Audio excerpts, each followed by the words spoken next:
जय श्री राम साथियों, मैं विशाल कुमार आप सभी का स्वागत करता हूं। दोस्तों, उत्तर प्रदेश के प्रयागराज में महाकुंभ का आयोजन होने जा रहा है। ये टॉपिक एग्जाम के लिए भी महत्वपूर्ण है और जनरल नॉलेज के लिए भी जरूरी है। इसलिए दोस्तों वीडियो को एंड तक जरूर देखें, क्योंकि ये प्रश्न एग्जाम में पूछ लिए जाते हैं। इसलिए वीडियो को एंड तक वॉच जरूर करें। तो चलिए दोस्तों वीडियो शुरू करते हैं। आपका जो पहला प्रश्न है वो है, महाकुंभ मेला कितने वर्ष के अंतराल पर आयोजित होता है? आपके ऑप्शंस हैं 10 वर्ष, 12 वर्ष, 15 वर्ष या फिर 18 वर्ष। तो आपका जो राइट आंसर होगा वो है ऑप्शन बी, 12 वर्ष। अगला प्रश्न है आपका प्रश्न 2 है, प्रयागराज का पुराना नाम क्या था? आपके ऑप्शंस हैं वाराणसी, इलाहाबाद, काशी या फिर अयोध्या। तो आपका जो राइट आंसर है वो है ऑप्शन बी, इलाहाबाद। इलाहाबाद आपका राइट आंसर हो जाएगा। अगला प्रश्न है आपका प्रश्न 3 है, कुंभ मेले का सबसे पवित्र स्नान कौन से दिन का होता है? आपके ऑप्शंस हैं मकर संक्रांति, अमावस्या, पूर्णिमा या फिर वसंत पंचमी। तो आपका जो राइट आंसर होगा वो है ऑप्शन बी, अमावस्या। अमावस्या आपका राइट आंसर हो जाएगा।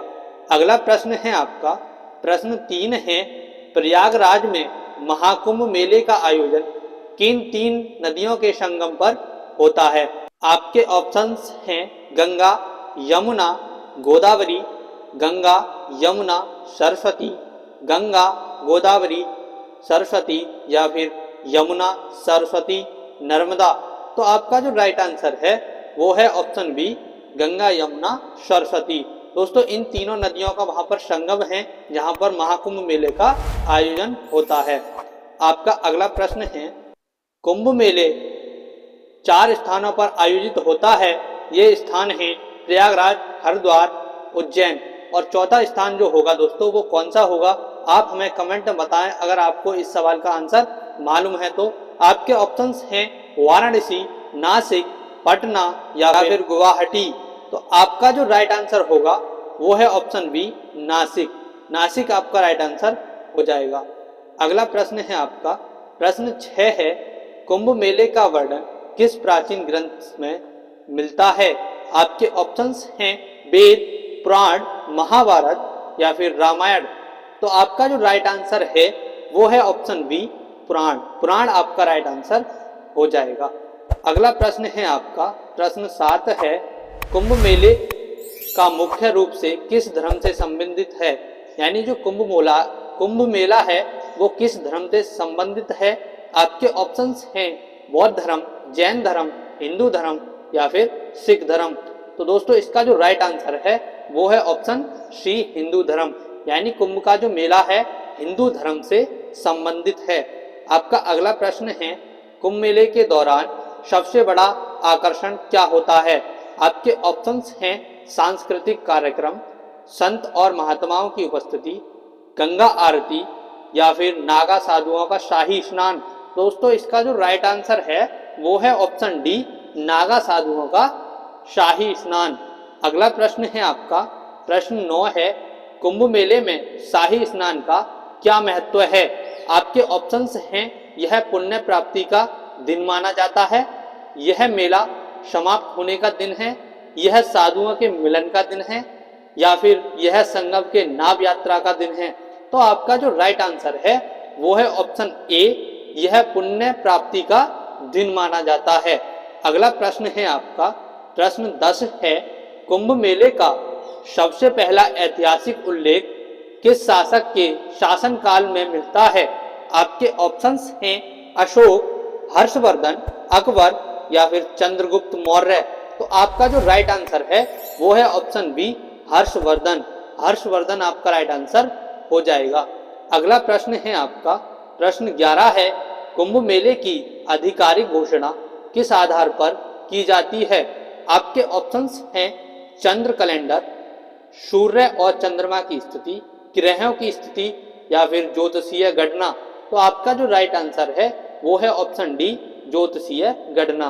ज्योतिषीय घटना आपका राइट आंसर हो जाएगा। अगला प्रश्न है आपका प्रश्न 12 है, महाकुंभ मेले में कितने अखाड़े भाग लेते हैं? आपके ऑप्शंस हैं 10, 11, 13 या फिर 14। तो आपका जो राइट आंसर है वो है ऑप्शन सी 13। 13 आपका राइट आंसर हो जाएगा। अगला प्रश्न है आपका प्रश्न 13 है, कुंभ मेले का आयोजन करने वाली मुख्य संस्था कौन सी है? आपके ऑप्शंस हैं भारतीय पुरातत्व सर्वेक्षण, उत्तर प्रदेश सरकार, अखाड़ा परिषद या फिर हिंदू महासभा। तो आपका जो राइट आंसर है वो है ऑप्शन सी अखाड़ा परिषद। अखाड़ा परिषद आपका राइट आंसर हो जाएगा। अगला प्रश्न है आपका प्रश्न 14 है, महाकुंभ मेले का आयोजन किस ग्रह की स्थिति से संबंधित है? आपके ऑप्शंस हैं सूर्य और चंद्रमा, सूर्य और गुरु, चंद्रमा और गुरु, सूर्य और शनि। तो आपका जो राइट आंसर है वो है ऑप्शन बी सूर्य और गुरु। सूर्य और गुरु आपका राइट आंसर हो जाएगा। अगला प्रश्न है आपका प्रश्न 15 है, प्रयागराज कुंभ मेले को यूनेस्को ने किस वर्ष में विश्व धरोहर सूची में शामिल किया था? आपके ऑप्शंस हैं 2015 में, 2017 में, 2019 में या फिर 2021 में। तो आपका जो राइट आंसर है वो है ऑप्शन सी 2019 में। अगला प्रश्न है आपका प्रश्न 16 है, कुंभ मेले का आयोजन करने में प्रयागराज का क्या महत्व है? ऑप्शंस हैं यह ऐतिहासिक शहर है, यह संगम का स्थान है, यहाँ सबसे ज्यादा मंदिर हैं या फिर यहाँ सबसे पवित्र घाट हैं। तो आपका जो राइट आंसर है वो है ऑप्शन बी यह संगम का स्थान है। दोस्तों यहाँ पर तीनों गंगा यमुना सरस्वती का संगम है, इसलिए यहाँ पर कुंभ मेले का आयोजन होता है। अगला प्रश्न है आपका प्रश्न 17 है, कुंभ मेले के दौरान सबसे बड़ी भीड़ किस दिन होती है? आपके ऑप्शंस हैं पूर्णिमा, मकर संक्रांति, अमावस्या या फिर वसंत पंचमी। तो आपका जो राइट आंसर है वो है ऑप्शन सी अमावस्या। दोस्तों अमावस्या वाले दिन कुंभ के मेले में सबसे ज्यादा भीड़ होती है। अगला प्रश्न है आपका प्रश्न 18 है, कुंभ मेले की शुरुआत आधिकारिक रूप से कब मानी जाती है? आपके ऑप्शंस हैं, आपका जो 18वां प्रश्न है वो है कुंभ मेले की शुरुआत आधिकारिक रूप से कब हुई मानी जाती है? आपके ऑप्शंस हैं 8वीं शताब्दी, 10वीं शताब्दी, 12वीं शताब्दी या फिर 14वीं शताब्दी। तो आपका जो राइट आंसर है वो है ऑप्शन ए 8वीं शताब्दी। अगला प्रश्न है आपका प्रश्न 19 है, महाकुंभ मेले में किस नदी का जल अमृत के समान माना जाता है?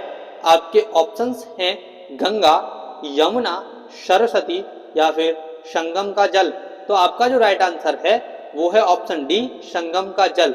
संगम का जो जल है यानी तीनों गंगाओं का जल वहां पर मिलता है, इसलिए उसको अमृत जल के समान माना जाता है। अगला प्रश्न है आपका प्रश्न 20 है, महाकुंभ मेले में नागा साधु किस समय स्नान करते हैं? आपके ऑप्शंस हैं सुबह, दोपहर, सूर्यास्त के समय या फिर सबसे पहले। तो आपका जो राइट आंसर है वो है ऑप्शन डी सबसे पहले। आपका अगला प्रश्न है प्रश्न 21 है, कुंभ मेले का आयोजन किस ऋतु में होता है?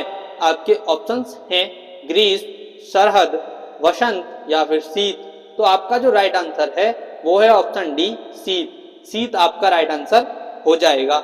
अगला प्रश्न है आपका प्रश्न 22 है, प्रयागराज संगम किन नदियों का मिलन स्थल है? आपके ऑप्शंस हैं गंगा और गोदावरी, यमुना और सरस्वती, गंगा यमुना और सरस्वती या फिर गंगा गोदावरी और नर्मदा। तो आपका जो राइट आंसर है वो है ऑप्शन सी गंगा यमुना और सरस्वती। अगला प्रश्न है आपका प्रश्न 23 है, कुंभ मेला के दौरान प्रयागराज को क्या नाम से जाना जाता है? आपके ऑप्शंस हैं पवित्र नगरी, तंबुओं का शहर, साधुओं की नगरी या फिर संत नगरी। तो आपका जो राइट आंसर होगा वो है ऑप्शन बी तंबुओं का शहर। तंबुओं का शहर आपका राइट आंसर हो जाएगा। अगला प्रश्न है आपका प्रश्न 24 है, कुंभ मेले के समय प्रयागराज में किस प्रकार की सुरक्षा व्यवस्था होती है? आपके ऑप्शंस हैं सेना द्वारा, पुलिस द्वारा, विशेष टास्क फोर्स द्वारा या फिर उपरोक्त सभी।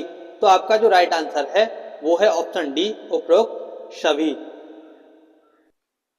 25वां जो प्रश्न है, कुंभ मेले का प्रमुख धार्मिक ग्रंथ कौन सा है?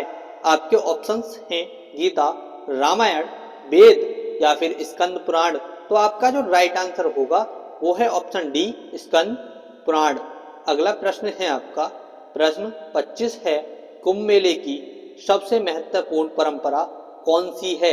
आपके ऑप्शंस हैं भजन गाना, आरती करना, पवित्र स्नान या फिर यज्ञ करना। तो आपका जो राइट आंसर होगा वो है ऑप्शन सी, पवित्र स्नान। पवित्र स्नान आपका राइट आंसर हो जाएगा। अगला प्रश्न है आपका प्रश्न 27 है, प्रयागराज कुंभ मेले के दौरान सबसे ज्यादा भक्त किस राज्य से आते हैं? आपके ऑप्शंस हैं उत्तर प्रदेश, मध्य प्रदेश, बिहार या फिर राजस्थान। तो आपका जो राइट आंसर होगा वो है ऑप्शन ए, उत्तर प्रदेश। उत्तर प्रदेश से प्रयागराज के कुंभ मेले में सबसे ज्यादा भक्त जाते हैं। अगला प्रश्न है आपका प्रश्न 28 है, कुंभ मेले में त्रिवेणी संगम का क्या महत्व है? कुंभ मेले में त्रिवेणी संगम का क्या महत्व है? तो आपके ऑप्शंस हैं यह पूजा का स्थान है, यह मोक्ष प्राप्ति का स्थान है, यहाँ तीनों नदियों का संगम है या फिर यह विशेष स्थान का संगम है। तो दोस्तों आपका जो राइट आंसर होगा वो है यहाँ तीनों नदियों का संगम है। अगला प्रश्न है आपका प्रश्न 29 है, कुंभ मेले के दौरान संगम में स्नान करने का क्या महत्व है? आपके ऑप्शंस हैं पापों का नाश, मोक्ष की प्राप्ति, पुण्य लाभ या फिर उपरोक्त सभी। तो आपका जो राइट आंसर है वो है ऑप्शन डी, उपरोक्त सभी। अगला प्रश्न है आपका प्रश्न 30 है, महाकुंभ मेले में सबसे प्रमुख आयोजन क्या है? आपके ऑप्शंस हैं नागा साधुओं का स्नान, धार्मिक प्रवचन, सांस्कृतिक कार्यक्रम या फिर यज्ञ और अनुष्ठान। तो आपका जो राइट आंसर है वो है ऑप्शन ए, नागा साधुओं का स्नान। तो दोस्तों आज की इस वीडियो में इतना ही।